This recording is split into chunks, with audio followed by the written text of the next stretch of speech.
ഒന്ന് ശമൂവേലിന്റെ പുസ്തകം അദ്ധ്യായം 27. അപ്പോൾ ദാവീദ്, ഞാൻ ഒരു ദിവസം ശൌലിന്റെ കയ്യാൽ നശിക്കേണ്ടിവരും. ഫെലിസ്ത്യരുടെ ദേശത്തേക്ക് ഓടി രക്ഷപ്പെടുകയല്ലാതെ എനിക്ക് വേറെ നിവൃത്തിയില്ല. ശൌൽ അപ്പോൾ യിസ്രായേൽ ദേശത്തൊക്കെയും എന്നെ അന്വേഷിക്കുന്നത് മതിയാക്കും. ഞാൻ അവന്റെ കയ്യിൽനിന്ന് രക്ഷപ്പെടും എന്ന് മനസ്സിൽ നിശ്ചയിച്ചു. അങ്ങനെ ദാവീദ് യാത്ര തിരിച്ചു.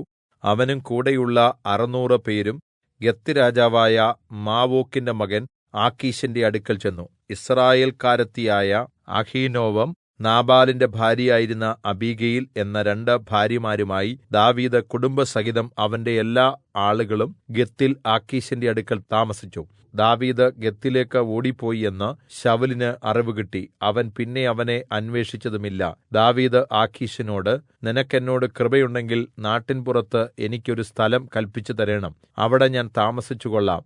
രാജനഗരത്തിൽ നിന്റെ അടുക്കൽ അടിയൻ താമസിക്കുന്നത് എന്തിന് എന്ന് പറഞ്ഞു. ആഖീശ് അന്ന് തന്നെ അവന് സിക്ലാഗ് കല്പിച്ചു കൊടുത്തു. അതുകൊണ്ട് സിക്ലാഗ് ഇന്നുവരെയും യെഹൂദാ രാജാക്കന്മാർക്ക് അവകാശപ്പെട്ടിരിക്കുന്നു. ദാവീദ് ഫെലിസ്ത്യദേശത്ത് 1 വർഷവും 4 മാസവും താമസിച്ചു. ദാവീദും അവന്റെ ആളുകളും ഗെശൂര്യരെയും ഗെസ്രിയരെയും അമാലേക്യരെയും ചെന്ന് ആക്രമിച്ചു. ഇവർ ശൂർ വരെയും മിസ്രയീം ദേശം വരെയുമുള്ള നാട്ടിലെ പൂർവ്വനിവാസികളായിരുന്നു. എന്നാൽ ദാവീദ് ആ ദേശത്തെ ആക്രമിച്ചു. പുരുഷന്മാരെയും സ്ത്രീകളെയും ജീവനോടെ വെച്ചില്ല.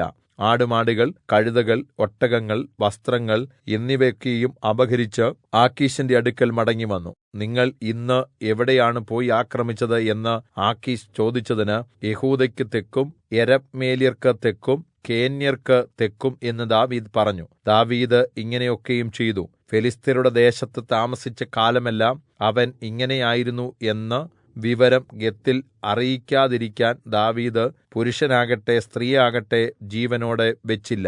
ദാവീദ് സ്വജനമായ യിസ്രായേലിന് വെറുപ്പായതുകൊണ്ട് അവൻ എന്നും എന്റെ ദാസനായിരിക്കും എന്ന് പറഞ്ഞ് ആഖീശ് അവനിൽ വിശ്വസിച്ചു.